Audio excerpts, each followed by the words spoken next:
Hello guys, அனைவருக்கும் வணக்கம். இப்போ தான் நம்ம சேனலுக்கு ஃபஸ்ட் டைம் வரீங்கன்னா மறக்காமல் நம்ம சேனலை சப்ஸ்கிரைப் பண்ணி வச்சுட்டு பாருங்கள் கைஸ். வாங்க கதைக்குள்ளே போகலாம். உங்களால் மட்டும்தான் என் குடும்பத்துக்கு இன்றைக்கி இப்படி ஒரு நிலைமை. உங்கள் காதலும் அந்தஸ்தும் எனக்கு ஒரு சாபமாக வந்து முடிஞ்சிருக்கு. என் வாழ்க்கையில் இனிமேல் உங்களுக்கு எந்த இடமும் இல்லாதி. மரியாதையாக இங்கிருந்து போயிடுங்க. சஞ்சய் மதியை சமாதானப்படுத்த முயன்றான். மதி, அமைதியாரு, இது ஹாஸ்பிட்டல். ஆதியும் இதை நினச்சி கஷ்டத்தில் தான் இருக்கான். மதி, கொஞ்சம் அமைதியாரு என்று சஞ்சய் கூற, அதை கேட்ட ஆதித்யாவோ, விடு சஞ்சய், அவள் பேசட்டும். அவள் சொல்கிறதுல ஒவ்வொரு வார்த்தையும் உண்மைதான். எங்கள் அப்பா சொன்னாருன்னு ரியாவை கம்பெனியில் சேர்த்தது நான் பண்ணின மிகப்பெரிய தப்பு. அவளை அனுமதிச்சதுனால தான் இன்றைக்கி என் மதியோட குடும்பம் சிதைஞ்சு நிற்குது. ஆதித்யா மதியை பார்த்தான். அவனது கண்கள் கலங்கியிருந்தன. அவன் ஏதோ சொல்ல முற்படும்போது சரியாக ஆப்ரேஷன் தியேட்டரின் சிவப்பு கல் விளக்கு அணைந்தது. டாக்டர் முகமூடியை கழற்றி கொண்டே வெளியே வந்தார். மதியின் குடும்பமே டாக்டரை சூழ்ந்து கொண்டது. அந்த ஒரு நொடி அனைவரின் மூச்சுக்காற்றும் நின்று போனது போல இருந்தது. டாக்டர் முகமூடியை சுழற்றி கொண்டு வெளியே வர மதியும் அவளது குடும்பமும் ஓடிப்போய் அவரை சூழ்ந்து கொண்டனர். ஆதித்யா ஒரு தூணில் சாய்ந்து கொண்டு இதய துடிப்பை அடக்க முடியாமல் டாக்டரை பார்த்தான். டாக்டர், டாக்டர், என் அப்பாவுக்கு சொல்லுங்க டாக்டர், என் அப்பாவுக்கு ஒன்றும் இல்லையே. டாக்டர் ஒரு நீண்ட பெருமூச்சு விட்டார். அவரது முகத்தில் ஒரு திருப்தியும் இருந்தது, அதே சமயம் ஒரு வருத்தமும் இருந்தது. பாருங்கம்மா, அடி ரொம்ப பலமாக விழுந்திருக்கு. இரத்த கசிவு அதிகமானதுனால நிலைமை ரொம்ப மோசமாக இருந்தது. ஆனால் கடவுள் புண்ணியத்தில் இப்போதைக்கு உயிருக்கு ஆபத்தில்லை. அவர் உயிர் பிழைச்சிட்டாரு. இதை சொன்னதும் மதி அப்படியே தரையில் மண்டியிட்டு, சாமி, என் அப்பாவை காப்பாற்றிட்டீங்களே என்று கதறி அழுதாள். நிர்மலா அம்மாவும் சஞ்சயும் ஒருவரையொருவர் பார்த்தபடி நிம்மதி பெருமூச்சு விட்டனர். ஆனால் டாக்டர் அடுத்ததாக சொன்ன வார்த்தைகள் அந்த மகிழ்ச்சியை அப்படியே உறைய வைத்தது. ஆனால் ஒரு சின்ன வருத்தம். தலையில் பலமான அடி விழுந்திருக்கனால அவரோட வலது பக்க உடம்பு இப்போதைக்கு செயலற்று போயிருக்கு. அது மட்டும் இல்லாமல் அவர் எப்போ கண்ணை திறப்பார், எப்போ பேசுவார்னு இப்போதைக்கு உறுதியாக சொல்ல முடியாது. அவர் கோமா ஸ்டேஜில் இருக்கார். இவருக்கு தீவிரமான சிகிச்சை தேவை. மதி அப்படியே சிலையாக உறைந்து போனாள். உயிர் பிழைத்தும் தன் அப்பா ஒரு ஜடம் போல் கிடக்கப் போகின்றார். அந்த உண்மையை அவளை சுக்குநூறாக உடைத்தது. மதி மெதுவாக திரும்பி ஆதித்யாவை பார்த்தாள். ஆதித்யாவின் கண்களில் கண்ணீர் வழிந்தது. அவன் அவளிடம் ஏதோ பேச வர மதி அவனை பார்த்து கையை நீட்டி தடுத்தாள். கேட்டிங்களா ஆதி? என் அப்பா உயிர் பிழைச்சிட்டாரு. ஆனால் அவர் இனிமேல் பேச மாட்டாராம், நடக்க மாட்டாராம். ஒரு பொம்மை மாதிரி படுக்கையில் கிடக்க போகிறாரு. இதுக்கு காரணம் யாருன்னு உங்களுக்கு தெரியும்ல என்று மதி கூற, மதி, நான் நல்ல ட்ரீட்மெண்ட் கொடுக்க நான் ஏற்பாடு பண்ணுற மதி, லண்டன்லேருந்து என்று கூற, போதும், உங்கள் பணமோ அந்தஸ்தோ என் அப்பாவை எழுந்து நடக்க வைக்குமா? உங்கள் மேலே நான் வச்ச காதல் தான் என் அப்பாவோட இந்த நிலைமைக்கு காரணம். இதோ எப்போவே சொல்கிறேன், இனிமேல் உங்கள் நிழல் கூட என் மேலே படக்கூடாது.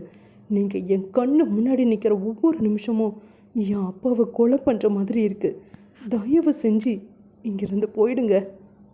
ஆதித்யா மதியை பார்த்தான். அவனது இதயம் இரத்த கண்ணீர் வடித்தது. மதியின் கோபம் அவனுக்கு புரிந்தது. அவன் மெதுவாக திரும்பி அஜயிடம் மட்டும் ஒரு வார்த்தை சொன்னான். அஜய், எல்லா செலவும் ஏன் அக்கௌண்ட்டில் இருந்து போகட்டும். ரியாவுக்கு நான் கூட்டுக்க போகிற தண்டனை மதியே என்னை தேடி வர்ற மாதிரி இருக்கும். அது வரைக்கும் நான் அவகிட்ட வரமாட்டேன். ஆதித்யா விறுவிறுவென வெளியேறினான்.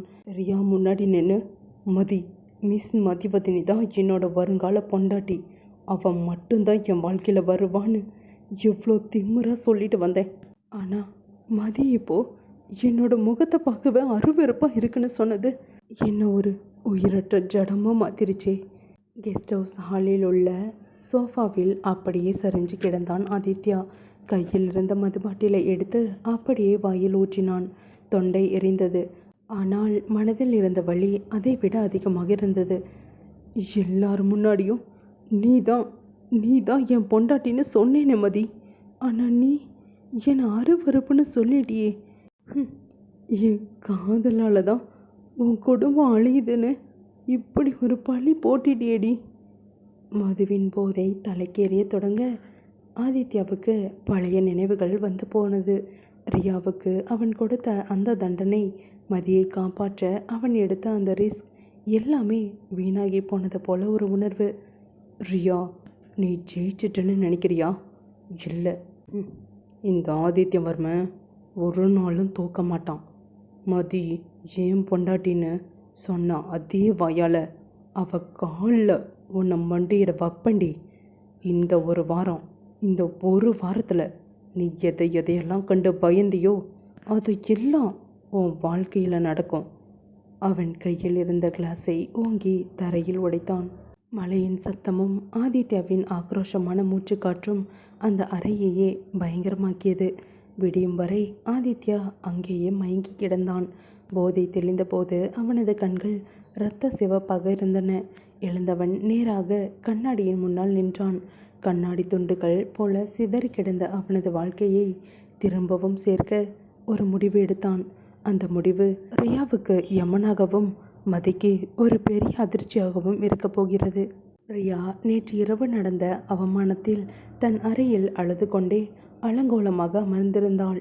அவளது அப்பா நிர்மலாவிடம் கத்தி கொண்டிருந்தார். எல்லாம் உன்னால தாண்டி. இப்போ போலீஸ் கேஸ்னா ஆதித்யா நம்ம வம்சத்தையே அசிங்கப்படுத்த போகிறான். அப்போது போர்டிகோவில் ஆதித்யாவின் கார் வந்து நின்றது. ரியாவின் அப்பா அதிர்ச்சியில் வாசலுக்கு ஓடி வந்தார். ஆதித்யா காரில் இருந்து இறங்கினான். நேற்று இருந்த அந்த உக்கிரம் அவனிடம் இல்லை. முகம் வாடிப்போய் ஏதோ ஒரு பெரிய நஷ்டத்தை சந்தித்தவனைப் போல தளர்வாக நடந்தான். ஆதித்யா நேராக ஆளுக்குள் நுழைய ரியா ஓடி வந்து அவன் முன்னால் நின்றான். நீ நீ எதுக்கு இங்கே வந்த? திரும்பவும் என்னை அடிக்கவா என்று ஏமாற்றத்தில் கேட்க, ஆதித்யா மெல்ல அவளது கையை பிடித்து அவனது கண்களில் ஒரு போலி கண்ணீரை வரவழைத்தான். ரியா, என்னை மன்னிச்சிரு ரியா. நேற்று நான் அந்த மதிக்காக ஒன்று அடிச்சிட்டேன். அந்த பொண்ணு மேலே நான் வச்சிருந்த காதலால் என் கண்ணு மறைச்சிருச்சு. ஆனால் நேற்று நைட் ஹாஸ்பிட்டலில் அவள் என் முகத்தில் காரி துப்பாத குறையாக பேசிட்டாரியா. அதை கேட்ட ரியாவோ, என்ன சொல்கிறாதி? அவள் உன்னை வேணான்னு சொல்லிட்டாளா என்று ஆச்சரியமாக கேட்க, ஆமாரியா, உங்கள் பணமும் கௌரவமும் எனக்கு வேணாம். நீங்கள் என் கண்ணு முன்னாடி நிற்காதீங்கன்னு எல்லார் முன்னாடியும் என்னை கேவலப்படுத்திட்டா. அவளுக்காக நான் உன்னை காயப்படுத்திட்டேன். என் கௌரவத்தையே விட்டு கொடுத்துட்டேன். ஆனால் அவளுக்கு என் காதல் புரியலறியா. இப்போதான் எனக்கு புரியுது. என்ன உண்மையாக காதலிச்சது நீ மட்டும்தான். ரியாவின் முகம் அப்படியே பிரகாசமானது. ஆதித்யா தன் காலடியில் வந்து விழுந்து விட்டான் என்ற கர்வம் அவளுக்கு தலைக்கேறியது. அவள் ஆதித்யாவை கட்டி கொண்டாள். ஆதி, எனக்கு தெரியும் ஆதி, நீ ஒரு நாள் என் நிலைமையை புரிஞ்சுப்பேன்னு எனக்கு தெரியும். அந்த மதி ஒரு மிடில் கிளாஸ் பொண்ணு. அவளுக்கு உன்னோட அருமை தெரியாது. ஆனால் நான் அப்படி இல்லை ஆதி. ஆதித்யா மெல்ல விலகி ரியாவின் அப்பாவை பார்த்தான். அங்கிள், மன்னிச்சிருங்க. நேற்று நான் ஏதோ ஒரு ஆத்திரத்தில் தப்பாக நடந்துக்கிட்டேன். ஆனால் இனிமே அப்படி நடக்காது. என் வாழ்க்கையில் இனிமே அந்த மதிக்கு இடமே இல்லை. இனிமே ரியா தான் என் உலகம். நிர்மலாவும் ரியாவின் அப்பாவும் ஒருவரை ஒருவர் பார்த்து நிம்மதி பெருமூச்சு விட்டனர். பரவாயில்லாதி, இப்போதாவது உனக்கு உண்மை புரிஞ்சதே, அது போதும் என்றார் ரியாவின் அப்பா. அங்கிள், லேட் பண்ண வேண்டாம். நாளைக்கு காலையிலே நீங்கள் எல்லோரும் எங்கள் வீட்டுக்கு வாங்க. எங்கள் கல்யாணத்தை பற்றி எங்கள் அப்பா அம்மா கிட்ட பேசி டேட் ஃபிக்ஸ் பண்ணிடுங்க. இந்த வாரமே எங்கள் மேரேஜ் நடக்கணும்.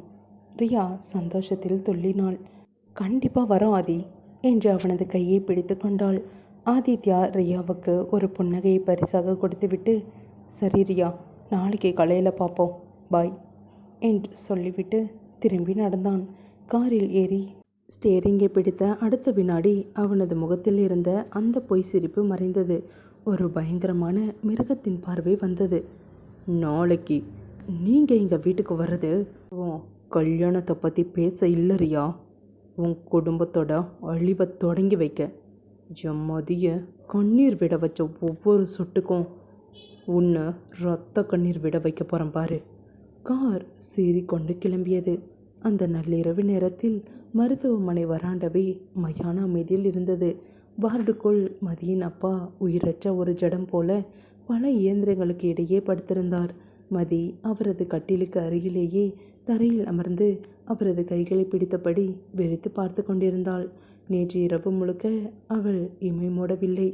அழுகையும் ஆத்திரமும் சேர்ந்து அவளது கண்களை இரத்த சிவப்பாக மாற்றியிருந்தது. கலைந்த தலைமுடி, வீங்கிய முகம் என மதி ஒரு பித்து பிடித்தவள் போலவே காணப்பட்டாள். அஜயும் சஞ்சயும் தான் அங்கே நிழலாக கூடவே நின்றார்கள். நிர்மலா அம்மாவும் காவியாவுக்கும் தேவையான சிகிச்சைகளை முடித்து அவர்களை ஒரு பக்கமாக தூங்க வைத்திருந்தனர். மருந்துகள் வாங்குவது, டாக்டர்களை பார்ப்பது என அத்தனை வேலைகளையும் இந்த இரு நண்பர்களும் தான் முன்னின்று கவனித்தனர். சஞ்சய் மெதுவாக மதி அருகில் வந்து அவள் தோளில் கை வைத்தான். மதி திடுக்கிட்டு நிமிர்ந்து பார்த்தாள். மதி, கொஞ்சம் காஃபியாச்சும் குடிமா. நேத்திலிருந்து ஒரு சொட்டு தண்ணி கூட குடிக்கல. நீயே இப்படி சோர்ந்து போயிட்டா உன் அம்மாவையும் தங்கச்சியையும் யாரு கவனிப்பா? மதி பதில் பேசவில்லை. மெதுவாக தலையை திருப்பி தன் அப்பாவை பார்த்தாள். சஞ்சய் அண்ணா, என் அப்பா என்னை பார்த்தா சிரிச்சிட்டே வருவாருண்ணா. ஒரு சின்ன காயம் பட்டா கூட துடிச்சு போயிடுவார். ஆனால் இப்போ நான் கூப்பிடும்போது அவர் பதில் சொல்லாமல் இப்படியே கிடக்கிறாரேண்ணா. இதுக்கு நான் தான் காரணம் இல்லை என்று கூற, அதை கேட்டுக்கொண்டிருந்த அஜயோ, மதி, வேண்டாததை நினைக்காத மதி. நீ நல்லா இருந்தாதான் காவியாவை, அம்மாவை, அப்பாவை எல்லாரையும் பார்த்துக்க முடியும். கொஞ்சம் திடமாக இரு மதி. இங்கே பாரு, வேண்டாததை நினைக்காத. இப்போ டாக்டர் ஒரு முக்கியமான விஷயம் சொன்னாங்க. இப்போதைக்கு அங்கிளை வீட்லேயே வச்சு பார்த்துக்கலான்னு சொல்லிட்டாங்க. தேவையான மெடிக்கல் எக்யூப்மெண்ட்ஸ் எல்லாம் நம்ம வீட்டுக்கே வந்துடும். ஒரு நர்ஸ் கூடவே இருப்பாங்க என்று அஜய் கூற, அஜய் சொன்னதை கேட்டு மதி மெல்ல எழுந்தாள். அவளது கால்கள் தள்ளாடின. சஞ்சய் அவளை தாங்கி கொண்டான். எல்லா ஃபார்மாலிட்டிஸும் முடிஞ்சிருச்சு மதி. இப்போது நம்ம வீட்டுக்கு கிளம்பலாம். இங்கே இருக்கிறத விட அவர் நம்ம சொந்த வீட்டில் இருந்தால் சீக்கிரம் முன்னேற்றம் இருக்குன்னு டாக்டர் சொல்கிறாங்க. ஆம்புலன்ஸ் ரெடியாக இருக்குது, கிளம்பலாமா என்று அஜய் கூற, மதி தன் அப்பாவின் கைகளை வருடினாள். வீட்டுக்கு போகலாம்ப்பா. உங்களை உங்கள் பழைய நிலைமைக்கு கொண்டு வராமல் நான் விட மாட்டேன் என்று மனதுக்குள் சபதம் எடுத்தாள். மருத்துவமனையிலிருந்து டிஸ்சார்ஜ் ஆகிவிட்டு வீட்டுக்கு செல்லும்போது மதி ஆம்புலன்ஸில் தன் அப்பாவின் அருகில் அமர்ந்தாள். ஜன்னல் வழியே விடிந்து கொண்டிருந்த வானத்தை பார்த்தபோது அவளுக்கு ஆதித்யாவின் நினைவு வந்தது.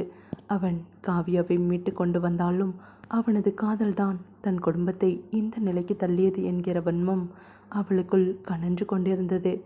ஆதித்யா, இனிமே என் வாழ்க்கையில் உனக்கு இடமே இல்லை என்கிற எண்ணம் அவளது மனதில் ஆழமாக பதிந்தது. ஆம்புலன்ஸ் மதியின் பழைய வீட்டை நோக்கி போகாமல் ஒரு அமைதியான மரங்கள் நிறைந்த பகுதிக்குள் நுழைந்தது.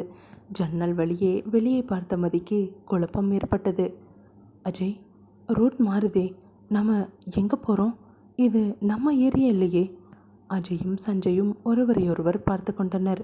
அஜய் மெதுவாக மதியின் கையை பிடித்து கொண்டான். அவனது பிடியில் ஒரு நண்பனுக்கான அக்கறை இருந்தது. மதியை பார்த்த சஞ்சயோ, இங்கே பாருமா மதி, அஜய் உனக்காக ஒரு வாடகை வீடு பார்த்துருக்கான். கொஞ்சம் வசதியாக காத்தோட்டமாக இருக்கிற வீடு அது. மெடிக்கல் எக்யூப்மெண்ட்ஸ் எல்லாம் வைக்க இடம் வேணும். அது மட்டும் இல்லாமல் பழைய வீட்டுக்கு போனால் அங்கிளுக்கு ஏதோ அதே நினைவுகள் தான் வரும். அது அவரோட உடல்நிலைக்கும் சரி வராது. அதான் இந்த ஏற்பாடு. மதி அதிர்ச்சியுடன் அஜயையும் சஞ்சயையும் பார்த்தாள். ஒரு நொடி அவளது கண்கள் கலங்கின. தன்னை சுற்றியிருந்த உலகம் இருண்டு போயிருந்த போது கைப்பிடித்து தூக்க இத்தனை பேர் இருப்பதை நினைத்து அவளுக்கு துக்கம் தொண்டையை அடைத்தது. மதி சட்டென ஆம்புலன்ஸிலிருந்து எழுந்து அஜய் மற்றும் சஞ்சயை பார்த்து கை கூப்பி அழுதாள். ரொம்ப தேங்க்ஸ் சஞ்சய் அண்ணா. அப்புறம் அஜய், உனக்கும். நீங்கள் 2 பேரும் இல்லைன்னா நான் என்ன பண்ணியிருப்பேனே தெரியல. எனக்காக இவ்வளோ தூரம் கூட நின்னதுக்கு நான் உங்களுக்கு ஆயுசுக்கும் கடமை பண்ணியிருக்கேன். அவளது அழுகையை பார்த்த சஞ்சய், இங்கே பாருமதி, நீ என் கூட பிறக்காத தங்கச்சி மாதிரி. இதுக்கெல்லாம் எதுக்கு நன்றி? இனிமே நம்ம அப்பாவை சரி பண்ணணும், அதுதான் நம்ம வேலை என்று உரிமையுடன் சொன்னான். அஜயோ, நண்பனுக்கு யாராவது தேங்க்ஸ் சொல்லுவாங்களா மதி? உனக்கு நாங்கள் இருக்கோம், நீ எதுக்கும் கவலைப்படாத. இப்போதைக்கு அப்பாவை நல்லா பார்த்துக்கணும், அவ்வளோதான்.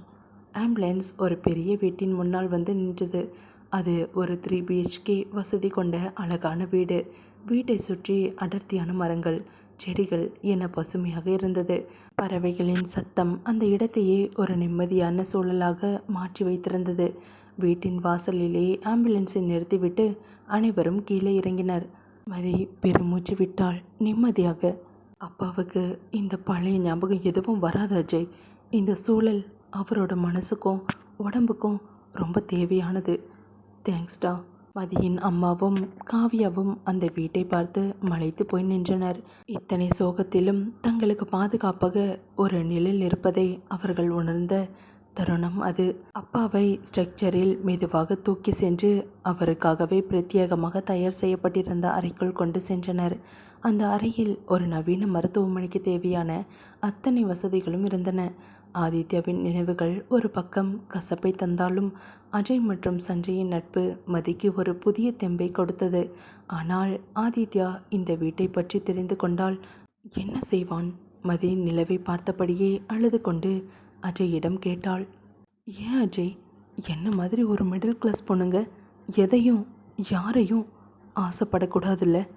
ஆதித்யவர்ம என் வாழ்க்கை உள்ள வந்தப்பவே நான் அவரை தள்ளி வச்சிருக்கணும். அந்த பணக்கார உலகம் நமக்கானது இல்லைன்னு நான் புரிஞ்சுக்க லேட் பண்ணிட்டேன் அஜய். அஜய் மதியை பார்த்தான். அவனது மனதுக்குள் ஆதித்யா செய்த அத்தனை உதவிகளும் நிழலாடின. ஆதித்யா அவனிடம் கடைசியாக சொன்ன வார்த்தைகள் அவன் காதுகளில் ஒலித்தன. அஜய், மதி இப்போ ரொம்ப கோபத்தில் இருப்பா. நான் எது செஞ்சாலும் அதை ஏற்றுக்க மாட்டான். அதனால் நான் பின்னாடி இருந்து எல்லாத்தையும் பார்த்துக்கிறேன். இந்த வீடு, ஹாஸ்பிட்டல் செலவு எதுவுமே அவளுக்கு தெரியக்கூடாது. நான் தான் பண்ணேன்னு தெரிஞ்சா அந்த பணத்தை முகத்தில் எரிஞ்சிட்டு நடு ரோட்டில் நிற்பா. அவளை பத்திரமா பார்த்துக்கோ. அஜய் பெருமூச்சு விட்டு விட்டு மதியின் தோளை தொட்டான். மதி, தப்பு உன் மேலே இல்லை. தப்பு அந்த பணக்கார திமிர் பிடிச்ச ரியா மேலே தான். அவள் ஒரு சைக்கோ மாதிரி உன்னையும் உன் குடும்பத்தையும் பழி வாங்க துடிச்சிருக்கா. அந்த ஒரு ஜென்மம் பண்ணின வேலைக்கு நீ ஏன் உன்னை வேதனைப்படுத்திக்கிற? அந்த ரியா ஒரு அரைக்கினா அதுக்கு இந்த உலகத்தில் இருக்கிற அத்தனை பேரும் தப்பானவங்கன்னு அர்த்தமா? அதை கேட்ட மதியோ, இல்லை அஜய், ஆதித்யா அவளுக்கு தன் கம்பெனியில் இடம் கொடுத்துருக்க கூடாது. அவளை தலை மேலே தூக்கி வச்சிருந்திருக்கவே கூடாது. இங்கே பாரு மதி, சில நேரங்களில் நம்ம பார்க்குறது மட்டும்தான் உண்மையாக இருக்கணும்னு அவசியம் இல்லை. ஆதித்யா சாரை எனக்கு தெரியும். அவர் உன்னை கண்ணில் வச்சு பார்த்துருக்காரு. ஆனால் அந்த ரியா அவள் ஒரு நச்சு பாம்பு. அவளோட விஷம் இன்னைக்கு உன் குடும்பத்தை இப்படி ஆக்கிருச்சு. தப்பு அந்த ரியா மேலே தான் மதி. நீ ஆதித்யா சாரை தப்பாக நினைக்காத என்று கூற அஜய் மதியை பார்த்து மனதுக்குள் நினைத்து கொண்டான். மதி, ஆதித்யா சார் ரொம்ப நல்லவர். உனக்கு தெரியாமல் இப்போ வரைக்கும் உன்னை ஒரு நிழல் மாதிரி அவர் தான் கவனிச்சுக்கிறாரு. ஏன், இப்போது நாம் இருக்கிற இந்த வீடு கூட ஆதித்யா சாரோட பெரிய பங்களாக்களில் ஒன்று தான். நீயும் அங்கிலும் நிம்மதியாக இருக்கணும்னு தான் அவரே ஃபோன் பண்ணி இந்த வீட்டை உடனே ரெடி பண்ண சொல்லி உன்னை இங்கே கூட்டிகிட்டு வர சொன்னார். அந்த மனுஷன் உனக்காக எதை வேணால் செய்வார். ஆனால் அதை உன்கிட்ட சொல்லக்கூடாதுன்னு என்கிட்ட சத்தியம் வாங்கியிருக்காரு மதி என்று மனதில் நினைத்த அஜய், மதி எதுக்கும் கவலைப்படாத. இப்போதைக்கு அப்பாவை சரி பண்ணுறது தான் நம்மளோட நோக்கம். மற்றதை பற்றி அப்புறம் யோசிப்போம். நீ போய் நிம்மதியாக தூங்கு. நான் இங்கேயே இருக்கேன். மதி அஜயை நம்பி மெல்ல அறைக்குள் சென்றாள். அஜய் பால்கனியில் நின்றபடி ஆதித்யாவிற்கு ஒரு மெசேஜ் அனுப்பினான். சார், மதி இப்போது வீட்டில் தான் இருக்கா. அங்கிள் தூங்கிட்டாரு. நீங்கள் கவலைப்படாதீங்க என்று மெசேஜை தட்டிவிட்டான். ஆதித்யாவின் பிரம்மாண்டமான பங்களா இன்று அதிகாலையிலேயே பரபரப்பாக இருந்தது. வேலைக்காரர்கள் அங்கும் இங்கும் ஓடிக்கொண்டிருக்க ஹாலில் ஆதித்யாவின் அப்பா வர்மா மற்றும் அம்மா இருவரும் அமர்ந்திருந்தார்கள். அவர்களுக்கு இன்னும் ஆதித்யாவின் திடீர் மனமாற்றம் புரியவில்லை. ஆதித்யா ஒரு மாஸ் லுக்கில் வெள்ளை நிற சட்டையும் கருப்பு நிற பேண்ட்டும் அணிந்து முகத்தில் எந்த சலனமும் இல்லாமல் இறங்கி வந்தான். சரியாக அதே நேரம் வாசலில் ரியாவின் குடும்பத்தினர் கார் வந்து நின்றது. இதோட இந்த எபிசோட் முடியுது. நெக்ஸ்ட் எபிசோடில் என்ன நடக்க போகுதுன்னு பார்க்கலாம். மறக்காமல் நம்ம சேனலை சப்ஸ்கிரைப் பண்ணி வச்சுருப்பாருங்க கைஸ். மறக்காமல் இந்த எபிசோட் எப்படி இருந்ததுன்னு கமெண்டில் சொல்லுங்கள். தேங்க்ஸ் ஃபார் வாட்சிங். பாய்.